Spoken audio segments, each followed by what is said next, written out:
شروع کرتا ہوں اللہ کے نام سے جو بڑا مہربان اور نہایت رحم کرنے والا ہے۔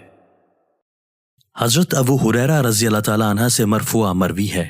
کہ جس شخص نے ہدایت کی طرف بلایا اس شخص کے لیے ان لوگوں کے لیے اجر کے برابر اجر ہوگا جنہوں نے اس کی پیروی کی،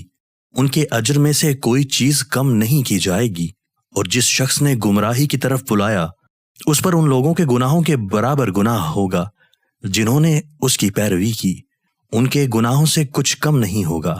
حضرت ابو ہریرہ رضی اللہ تعالیٰ عنہ سے مروی ہے کہ نبی صلی اللہ علیہ وآلہ وسلم نے فرمایا،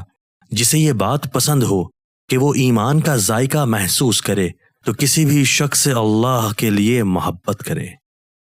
دوستو، اللہ تعالی ہمیں ان احادیث مبارکہ پر عمل کرنے اور اپنی زندگیوں کو سنوارنے کی توفیق عطا فرمائے۔